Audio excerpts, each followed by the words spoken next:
Before long, we're gonna sell this house and move into a high-rise condo, so you better start looking for a new place." Maggie's mother, Karen, sneered. "You're not thinking you'll get a dime of our father's inheritance, are you? We're having you relinquish your right to it. You got that?" Ashley, my sister, threatened me, her face a horrifying mask of cruelty. Ashley's boyfriend stood to the side, his laughter only adding salt to the wound. It was unbearable. Our father's funeral had barely finished, and they dared to talk like this. "You're the absolute worst. I can't stand this anymore. I'm cutting ties with you all." The moment I shouted those words, the doorbell rang. Standing there was a man I felt like I've met before. "My name is Maggie. At 22, I'm soon to graduate from university. Nothing to brag, but I'm strong-willed and patient. From my childhood through university, I've always quietly, diligently focused on my studies. I've maintained reasonably high grades, and I do have dreams I want to fulfill. Although I'm content with my daily life, I also have a significant worry, and that is, "Maggie, come downstairs now!" A loud voice rang from below. With reluctance, I went downstairs to find my mother, Karen, and my sister, Ashley. "Mom, sis, what's up? I was studying." "Ha! As usual, you nerd. You're still studying, even though university is almost over. What a hard worker." The one laughing was my sister, Ashley, a beauty like our mother. She's flamboyant and was even a popular model back in the day. Now, she's unemployed, under the guise of helping around the house. "We're going shopping. You should clean the dishes and do the laundry. Don't forget to iron properly, okay? Also, we're out of detergent and other things, so you should go shopping." Mother calmly ordered me to do the housework. Knowing she would get furiously angry if I talked back, I quietly responded, "Okay." They left the house dressed up to the nines and high in spirits. "I need to get on with that," I muttered quietly as I started to clean up the mess they had left behind. Mom, a former beauty queen, has extravagant tastes and loves luxury. She's always favored my beautiful sister while ignoring me, since I'm not all that pretty. Moreover, they've always dumped housework and other chores on me as if I'm their maid. My sister took advantage of this, and I've been oppressed by them since I was little. Yet, I've tolerated it because, after all, we are family. And then, my phone rang. When I looked at my phone screen, it read, "Dad." "Hello? Dad! It's been a while." I could tell my voice had brightened. "Ah, Maggie, it's been a while. Are you doing okay?" I'm doing great. How about you, Dad? It's night there, right? How was work?" "I'd like to say I'm fine, but I've been having headaches lately. I'm planning to go see a doctor soon. How's your schoolwork? Is it going well?" "Dad, take care of yourself, okay? Thanks to you, everything is going well. I'm studying hard to achieve my dream." "That's my girl. You're always so diligent. Remember what I always say? Be righteous and kind, right?" "Don't worry. I'm doing my best." "That's my Maggie. I'll bring lots of souvenirs when I come home next time." After that conversation, I hung up the phone. To put it bluntly, my family is well off. This was largely due to my elite father, Harry, who has been flying around the world for work since his younger days. Although he was often away from home, he was kind to me and showered me with love whenever we had the chance to meet. I adored him dearly. However, to my mother, Karen and my sister Ashley, he was nothing more than an ATM. The harsh truth was that they were living lavishly on the money he earned. "Be righteous and kind, Maggie," he would say, his presence always nurturing and supportive. It was my rock. That's why I was able to stay strong until now. Several months later, shortly after I graduated from university, a chilling event occurred. "Maggie, Dad has—" Karen burst into my room, her face as pale as a ghost. Apparently, my father had collapsed at the airport as soon as he returned home and was rushed to the hospital. Upon hearing the news, Ashley, Karen, and I immediately headed to the hospital. There, my once strong father lay, frail and helpless. "We suspect he's had a stroke," the doctor informed us. Despite extensive treatment, my father barely improved. To be specific, he was left with severe physical paralysis and a speech impairment, unable to stand or converse properly. To care for my now dependent father, I decided to put my dreams on hold and dedicate myself to his care at home. Predictably, Karen and Ashley completely ignored him, treating him as if he was useless. They didn't even help with his care, let alone come by and see him. "Mom, Ashley, if you helped with Dad's care once in a while, I'm sure he'd be really happy," I pleaded. However, their response was always, "We're too busy. We've left Dad's care to you." "Dad, it's a lovely day today," I would tell him. "Maggie, thank you," he would struggle to reply. I studied and learned about caregiving. I made sure he could see outside by keeping the curtains open, fed him specially prepared meals, and arranged fresh flowers every day. Though I had help from professional caregivers, I did everything I could for him with all my heart, remembering my father who had worked so hard for us and showered us with love. I was desperate to do everything I could for him. Whenever times got tough, I would recall his words, "Maggie, always be righteous and kind." And each time, it gave me the strength to carry on. One day, I overheard Karen and Ashley whispering in the house. "Thanks to Dad's insurance money, I was able to buy that bag I wanted," Karen said. "I know, right? Thanks, Dad. Maybe I should get a new wallet too," Ashley chimed in. I held back from yelling at them and continued to listen, only to hear Karen utter something even more shocking. "If Dad were gone, we'd receive a few $100 million from his life insurance and inheritance. He's been saving up through his job and investments." "Wow, Mom.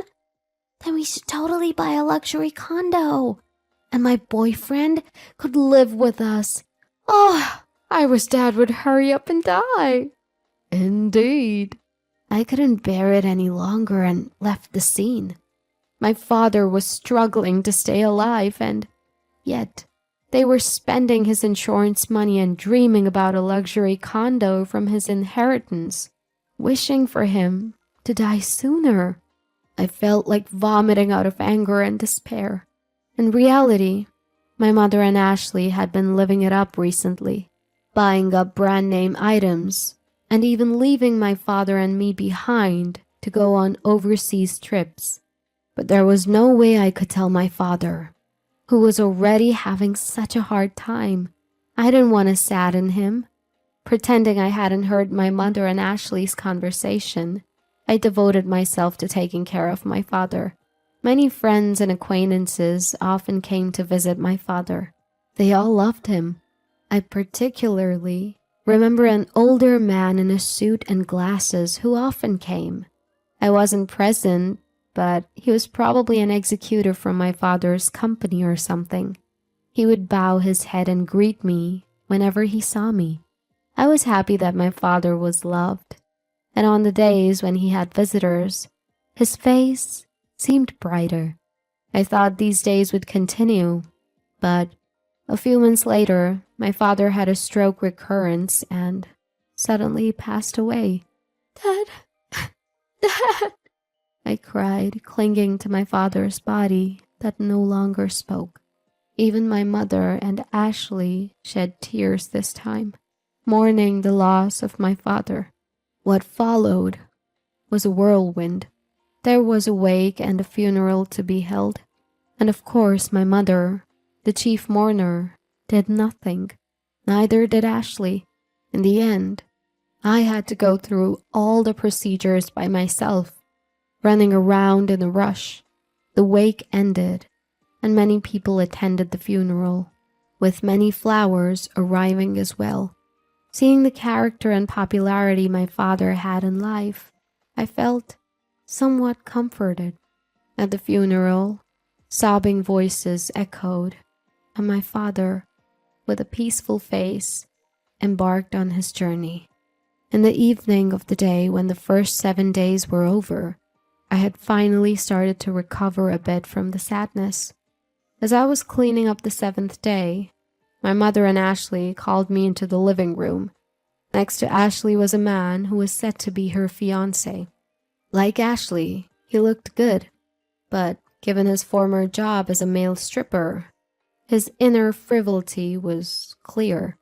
Apparently his name was John. So, about father's inheritance, my mom began. I had a terribly bad feeling. And then, my mother, laughing scornfully, said something outrageous. We'll get a lot from your father's inheritance. So we decided to sell this house and live in a luxury condo. So you should leave. Mom, it's only been a week since Dad passed away. Are you already talking about the inheritance? And a luxury condo? Quiet. We've already signed a contract. It's a high-rise, brand new. You've already signed? When did you? About a month ago, I guess. A month ago? But Dad was still doing fine. Huh? He was practically dying. He had a lot of money, so it'll work out fine. My mother was selfish as ever. Ashley continued. Yes, that's right. The luxury condo is for Mom, me, and my fiancé. So, you're a nuisance. You should hurry up and find some shabby apartment, okay? Even you, sis? Are you serious? Of course. Don't even think about getting any of Dad's inheritance.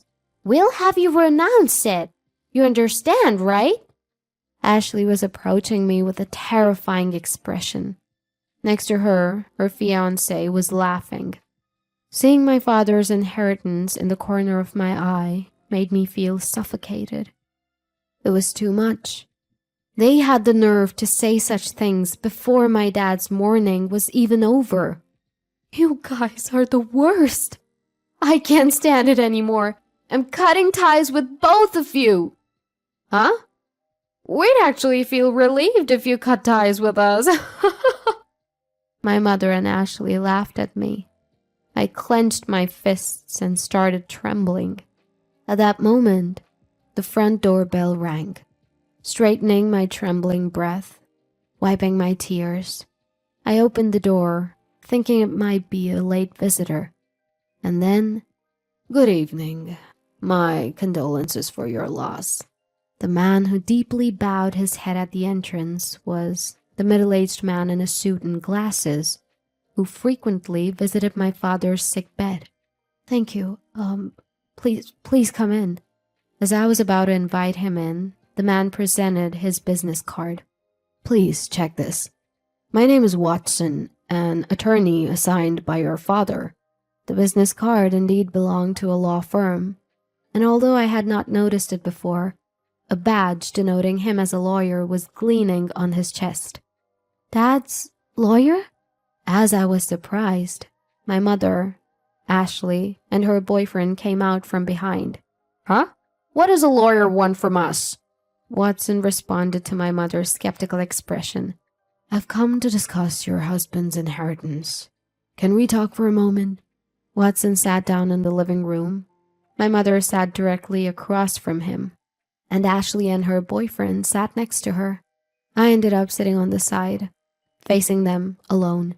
Watson took out several documents from his bag, looked at us, and then began to speak slowly. First, may I read your husband's will? That man could barely move or speak, and yet he left a will? Get on with it, please. My mother spoke in an irritated tone. Then, allow me to read it, Watson said in a quiet voice. The will, the testator, Harry, hereby bequeaths as follows. The testator leaves all property belonging to him to his second daughter, Maggie. A moment of silence fell upon the room. The testator designates the following as the executor of the will. Before Watson could continue reading, Ashley interrupted. Huh? Wait a minute. What did you just say? Didn't you hear me? The testator designates the... No, the part before that. Let me read it again then. The testator, Harry, hereby bequeaths all property belonging to him to his second daughter, Maggie. What does that mean? So that means... Huh? The next one to shriek was Karen, our mother. In other words, it means that Maggie will inherit all of the estate. What? Karen and Ashley exclaimed in unison. I was so shocked that I couldn't breathe, and all I could do was stare in astonishment. Next, I will read the postscript of the will, Watson continued, looking at me. In other words, this is your father's final message. I quietly listened. Maggie, you gave up your precious dreams to take care of me. I wasn't able to pay much attention to you because I was always working, but I truly appreciate it. Thanks to you, I was able to pass away peacefully and fulfilled. Upon hearing my father's last words from Watson, tears started to well up in my eyes. Maggie, always be kind and correct. I know you can do it. Your father will always be watching over you. Please, be happy. All I could do was sob in front of them, while Karen and Ashley were making a big fuss. Wait, what does that mean? So the inheritance all goes to her? Yes, what happens to our money? In response to their outburst, Watson cast a brief glance at them. You two are not mentioned. By the way, Maggie is also the sole beneficiary of the life insurance. What are you talking about? Do you think that's allowed? Karen turned beet red, ready to burst at any moment. That's right. Isn't there something called a reverse portion? That's supposed to be guaranteed to the wife and the children, right? Ashley leaned forward eagerly. You're referring to the statutory reserve. Indeed, you two have the right to claim a statutory reserve from the inheritance that Maggie will receive, Watson said in a matter-of-fact tone. Of course! Karen seemed to be getting back to her usual self. Even if there's a will, if its contents are unfair, you can claim a share of the inheritance prescribed by the civil law. However, Watson continued, Harry had commissioned us to investigate on the fact that you, Karen, and you, Ashley, were living luxuriously with Harry's money and squandering the insurance money. The eyes of Karen and Ashley widened in astonishment. Indeed, you purchased a luxury condominium and a car, and you spent quite lavishly on host clubs and overseas trips. All the caregiving and household chores were left to Maggie alone. Moreover, there were even remarks hoping for Harry's death. My father knew everything. He knew everything, but he pretended not to know. That's... My mother stammered. Watson responded calmly. In this case, it's unlikely that the distribution of the inheritance will be deemed unfair. Even if you take it to court, it's very unlikely you'll be able to claim anything. Of course, you can try, if you wish. I'll be the one you'll be set up against. My mother's face had turned a pale blue. That's ridiculous. My sister also muttered. It's absurd. Only Maggie. When Watson was leaving and I walked him out to the entrance, he said, Maggie, you have grown up to be quite admirable. Your father always spoke of you with such joy. Really? My father? I've known your father since we were young, and I was honored to take on this request. Your father felt he was too lenient with the other two, but I believe he found peace, knowing how well you turned out. Watson's eyes were squinted in a warm smile. I was so touched that I teared up again. Please live a happy life from now on. You know I'm always here to help. Watson left me with those words, and I kept bowing deeply to him. A year later, with Watson's help, I was able to inherit all of my father's assets. As for my mother and sister, my mother, unable to pay off the loans for the high-rise condominium, she had already contracted. The expensive car and the designer goods eventually went bankrupt. My sister, on the other hand, was quickly abandoned by her boyfriend when he learned that she wouldn't be inheriting anything. And I heard through the grapevine that she's now living with my mother and working part-time. They called me for a while, but I kept replying, I've cut ties with you. Please contact me through a lawyer. I thought that was what my father wanted too. Now, they don't contact me at all. As for me, I used my father's inheritance to attend a law school I had once given up on. Originally, I wanted to become a prosecutor to uphold my father's words. Always be kind and correct. But now, my dream has changed. After working with Watson, who had saved me in my time of need and provided unwavering support, I started to admire being a lawyer myself. So now, I'm studying hard to become one. I strongly wish to become a lawyer like Watson, who is always just and kind.